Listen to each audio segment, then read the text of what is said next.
Good morning. Morning మ్యాగజైన్కి స్వాగతం. ప్రముఖ దినపత్రికలో వస్తున్న వార్తలు వెనక జరుగుతున్న పరిణామాలు చూద్దాం.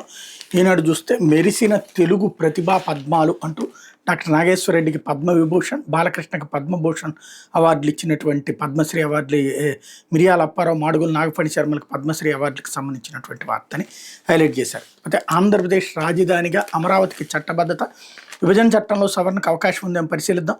ఉమ్మడి రాజధానిగా హైదరాబాద్ గడువు ముగిసింది కాబట్టి ఇబ్బంది ఉండకపోవచ్చు. ఈ అంశాన్ని ప్రధాని మోడీ దృష్టికి తీసుకెళ్తా, రిటర్నబుల్ ప్లాట్లకు రుణం ఇచ్చేలా బ్యాంకులతో మాట్లాడతా, అమరావతి ప్రస్థానాన్ని వివరిస్తూ మ్యూజియం ఏర్పాటు, రాజధాని రైతులు మహిళలకు చంద్రబాబు హామీ, పునఃప్రారంభోత్సవానికి కుటుంబాలతో కలిసి రావాల్సిందిగా ఆహ్వానం అంటూ ఆంధ్రప్రదేశ్ రాజధానిగా అమరావతిని నోటిఫై చేస్తూ విభజన చట్టంలో పార్లమెంట్ ద్వారా సవరణ చేసేందుకు అవకాశం ఉందని పరిశీలించి చేద్దామని ముఖ్యమంత్రి చంద్రబాబు పేర్కొన్నారు. ఈ అంశాన్ని ప్రధాని నరేంద్ర మోడీ దృష్టికి తీసుకెళ్తానని రాజధాని రైతులకు ఆయన హామీ ఇచ్చారు. 2 తెలుగు రాష్ట్రాలకు 10 ఏళ్ల పాటు హైదరాబాద్ ఉమ్మడి రాజధానిగా ఉంటుందని విభజన చట్టంలో పేర్కొన్నారు. ఇప్పుడు ఆ గడువు ముగిసింది కాబట్టి ఆంధ్రప్రదేశ్ రాజధానిగా అమరావతిని నోటిఫై చేసేందుకు ఇబ్బంది ఉండకపోవచ్చు అని ఆయన పేర్కొన్నారు. రాజధాని అమరావతి పనులను ప్రధాని మోడీ మే 2న పునఃప్రారంభించనున్న నేపథ్యంలో చంద్రబాబు ఉండవల్లిలోని తన నివాసంలో సోమవారం రాజధాని రైతులు మహిళలతో ప్రత్యేకంగా సమావేశమయ్యారు. రాజధాని పనులు పునఃప్రారంభోత్సవ కార్యక్రమాన్ని రాజధాని రైతులంతా కుటుంబ సభ్యులతో రావాలని సీఎం ఆహ్వానించారన్నటువంటి వార్తని హైలైట్ చేశారు. నేను అనేక సార్లు లక్షల సార్లు చెప్పాను, అమరావతి నోటిఫై కాలేదు అన్నటువంటిది. హైదరాబాద్కి, బెంగళూరుకి, చెన్నై తరహాలో అసలు అమరావతికి జ్యూరిస్డిక్షనే డిసైడ్ చేయలేదు, మనం నగరమే డిసైడ్ చేయలేదు. నగరం అంటే ఇక్కడి నుంచి ఇక్కడ దాకా ఉంటుంది అన్నది. అమరావతికి ఏదన్నా ఉందా? ఒరిజినల్ అమరావతి అమరలింగేశ్వర స్వామి ఆలయం. విషయాన్ని 100 సార్లు 1000 సార్లు చెప్పుకుంటా, లక్షల సార్లు మాట్లాడుకో. ఇప్పుడు ఆ విషయాన్ని చంద్రబాబు గారు తనకి తెలియదు అని చెప్తే ఎట్లా ఉంటుంది? 40 ఏళ్ల అనుభవం ఉన్నటువంటి వ్యక్తి నేను కేంద్రంతో మాట్లాడతాను, కనుక్కుంటాను, ఇది ఇబ్బంది ఉండకపోవచ్చు అంటే అసలు దాని గురించిన ఆలోచన ఇంతకుముందే చేసేసారు నోటిఫైడ్ అని చెప్పేసి నేను గతంలో వీడియోలు చేసినప్పుడు కామెంట్స్ చేశారు. ఇప్పుడు తెలుస్తోంది కదా, అక్కడ ఉన్న ప్రజలే కోరుతున్నారు చట్టబద్ధత కావాలి.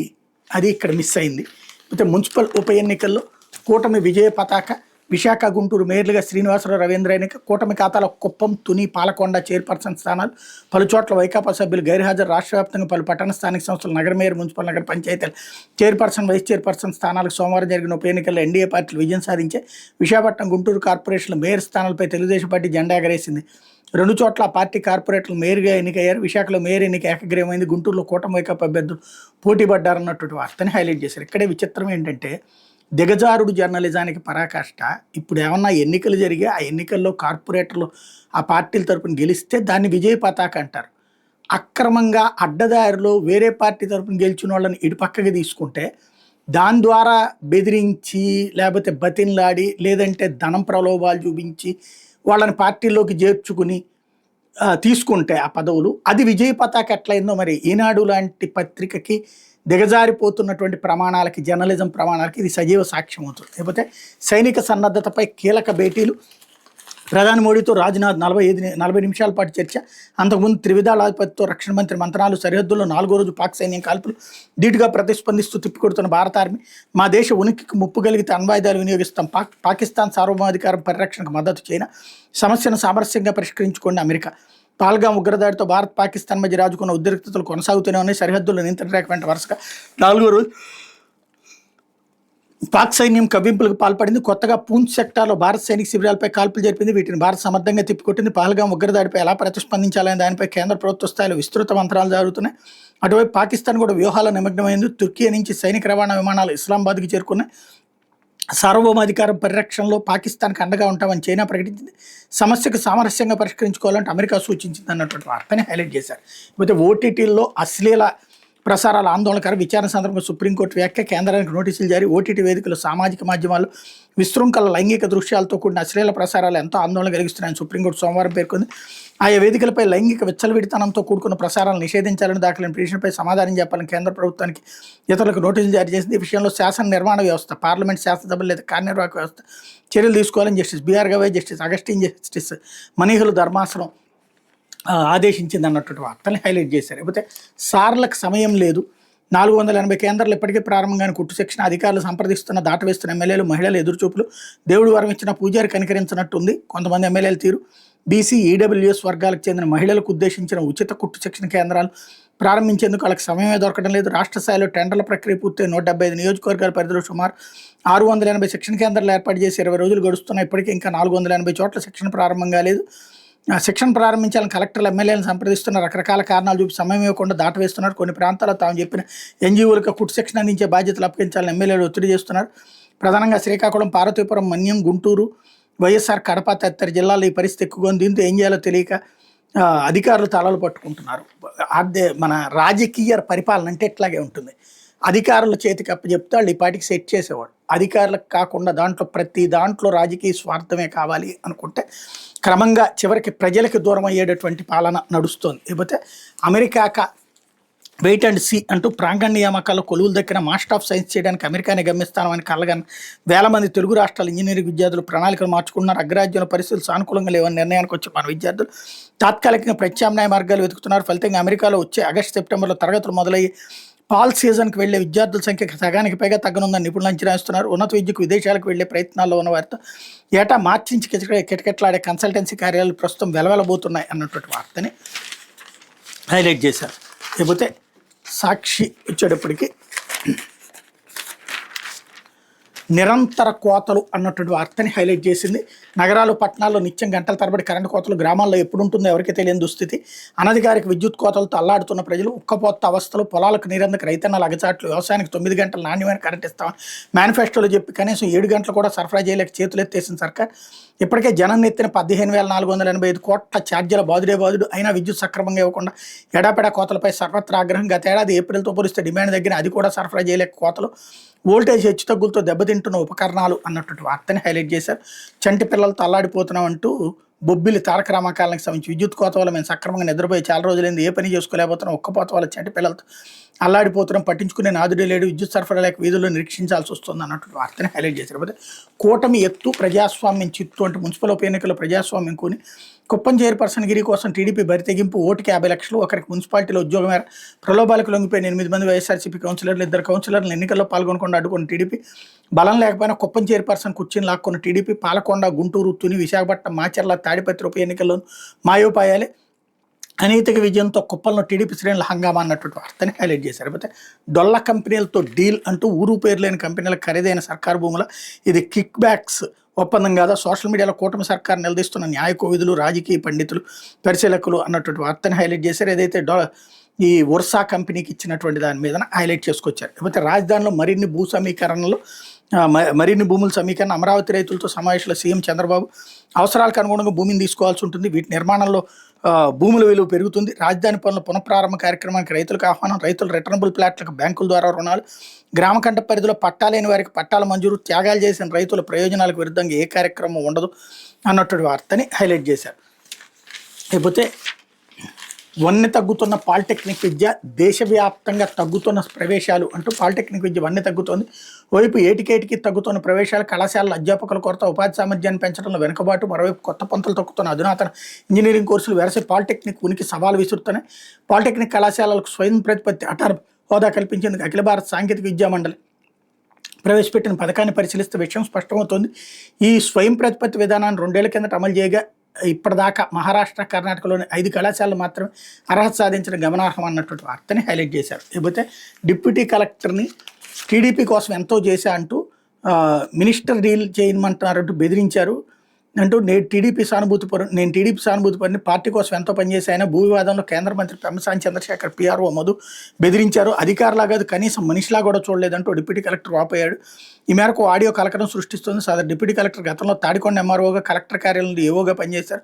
ప్రస్తుతం సెక్రటేరియట్లో పనిచేస్తున్నారు. ఆయన సమీప బంధువు విడాకులు తీసుకోవడంతో వాళ్ళకి సంబంధించిన భూమిపై వివాదం నెలకొన్నట్టు తెలిసింది. చేబ్రోలు మండలంలోని సుమారు 5 కోట్ల విలువ చేసే భూమి తనకు చెందేలా చూడాలని ఒక మహిళ కేంద్ర సహాయ మంత్రి పెమ్మసాని ఆశ్రయించిన సమాచారం.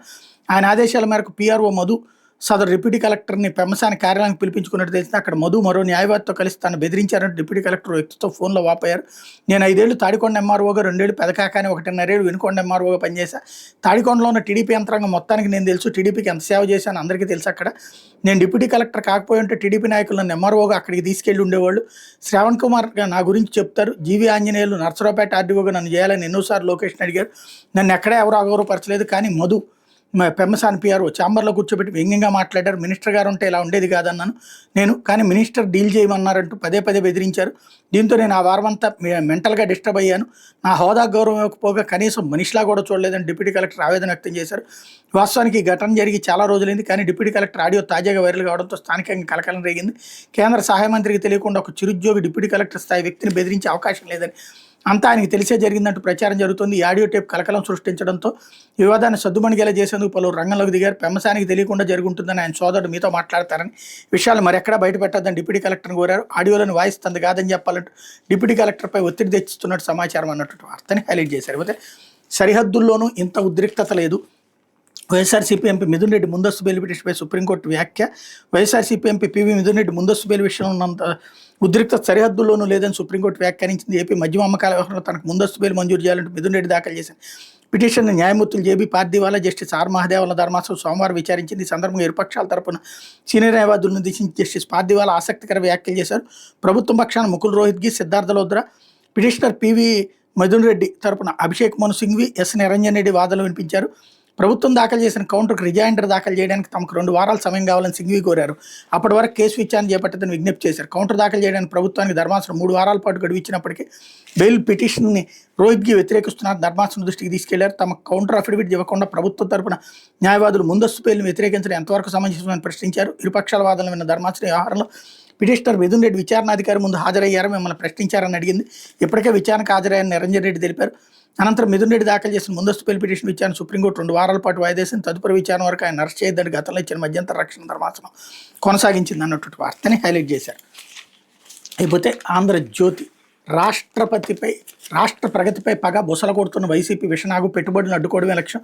నాడు కియా అమరావతి, నేడు వర్ష భూ కేటాయింపులపై దుష్ప్రచారం. వర్ష ₹1,50,00,000 భూమి, కానీ 99 ప్లేసులుగా ఇచ్చినట్టు జగన్ సత్యాలు. విశాఖలో కోటికే నాడు వైసీపీ కేటాయింపులు, నేడు ప్రభుత్వం అదేవిధంగా కేటాయిస్తే గగ్గోలు. వర్షా క్లస్టర్స్ అంతర్జాతీయ సంస్థ, దావోస్లో ఒప్పందం కుదుర్చుకున్న తెలంగాణ అయినా అనామకం అన్నట్టుగా వైసీపీ అవాకులు అన్నటువంటి వార్తని హైలైట్ చేశారు. ఎవరిచ్చారా సర్టిఫికెట్? వర్ష అంతర్జాతీయ కంపెనీ అమెరికాలో వడ్డీ కొట్టి పెట్టుకుని దాని ప్రకారం ఇక్కడ చెప్పేస్తే సరిపోతుందా? అక్కడ $300 మాత్రమే పన్ను కట్టినటువంటి సంస్థ, అది అంతర్జాతీయ సంస్థ ఎట్లయింది?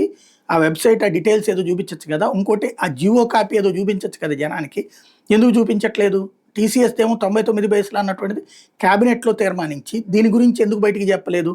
ఇంకోటి ఇప్పుడు విశాఖలో ₹1,00,00,000 ఇచ్చింది, మరి అప్పుడు దాన్ని కుంభకోణం అని మనమే అన్నాం కదా. ఇప్పుడు మరి ఎట్లా ఇస్తున్నారు ₹50,00,000? ఇది కదా సమస్య. ఇక్కడ ఈ 3 పేర్లు చెప్పారు కరెక్ట్, కియా, అమరావతి, నేడు వర్ష, వీటి గురించి. మరి అదానీ, అంబానీ, లేకపోతే జిందాలు ఇట్లాంటి వాళ్ళ గురించి తప్పుడు కథనాలు ఇవాళ కూడా ₹1,000 కోట్ల వ్యాపారం చేస్తున్నటువంటి సంస్థల గురించి ఎంత దిక్కుమాలన, ఎంత పనికిమాలన, ఎంత అసహ్యకరమైన కథనాలు రాసుకొచ్చింది ఆంధ్రజ్యోతి. వాళ్ళు ప్రముఖ పారిశ్రామికవేత్తలేమో వెధవలు, వీళ్ళేమో ఇప్పుడు కొత్తగా మేము పరిశ్రమ పెట్టి ఏదో పొడుస్తామంటున్నటువంటి వాళ్ళేమో అద్భుతమైనటువంటి నాయకులు. ఇది ఆంధ్రజ్యోతి యొక్క పైత్యం, జర్నలిజాన్ని దిగజార్చడంలో పతాక స్థాయికి చేరినటువంటి వైనం. ఇకపోతే కాశ్మీర్కి మళ్ళీ కళ. తిరిగి వస్తున్న పర్యాటకులు, ప్రత్యేక డిస్కౌంట్లు ఇస్తున్న హోటల్లో పర్యాటకులకు భద్రతా సిబ్బంది, స్థానికులు అండ. మా ఉనికి ముప్పు వస్తే అణ్వస్త్ర ప్రయోగం జరుపుతాం. రాయిటర్ సెంటర్లో పాకిస్తాన్ రక్షణ మంత్రి ఖవాజా భారత్ దాడి తథ్యం అంటూ స్థానిక టీవీ ఛానల్కి ఇచ్చిన మరో ఇంటర్వ్యూలో మాట మార్పు, యుద్ధం జరిగే అవకాశం ఉందని వచ్చే 3-4 రోజుల కీలకమని మాత్రమే అన్నానని తన మాటలు వక్రీకరించారు. వెళ్ళి పాక్కు తుర్కీ అండ 6 C-130 విమానాల అందజేత, ఉగ్రవాదులకు సరిహద్దులకు దూరంగా తరలిస్తున్న పాక్. మోడీతో రాజ్నాథ్ భేటీ, సరిహద్దుల్లో భద్రతపై వివరణ. ఉగ్రవాదులు తీవ్రవాదులు అంటారు బీబీసీపై కేంద్రం ఫైర్. చిక్కి తప్పించుకుంటున్న పహల్గాం ఉగ్రవాదులు అన్నటువంటి వార్తని హైలైట్ చేసి ఇక నేవీలో కూడా రఫేల్ సత్తా. త్వరలోనే భారత్కి 26 రఫేల్ మెరైన్ జెట్లు, వాటిలో 22 సింగిల్ సీటర్లు, 4 ట్విన్ సీటర్లు, 63,000 కోట్లతో ఫ్రాన్స్తో భారీ ఒప్పందం అన్నటువంటి వార్తని హైలైట్ చేశారు. అయితే ఇదే రాజధాని (?). అమరావతిపై పార్లమెంట్లో చట్టం చేయిస్తా, అదనపు భూ సమీకరణపై అపోహలొద్దు, రైతులకి సీఎం భరోసా అన్నటువంటి వార్తని హైలైట్ చేశారు. అయితే ఉద్యోగులు కాదు, ఉద్యోగాలు ఇచ్చేవారు కావాలి. దేశంలోని 7 బెస్ట్ వర్సిటీలు, రాజధానిలోని అమరావతి అన్స్టాపుల్.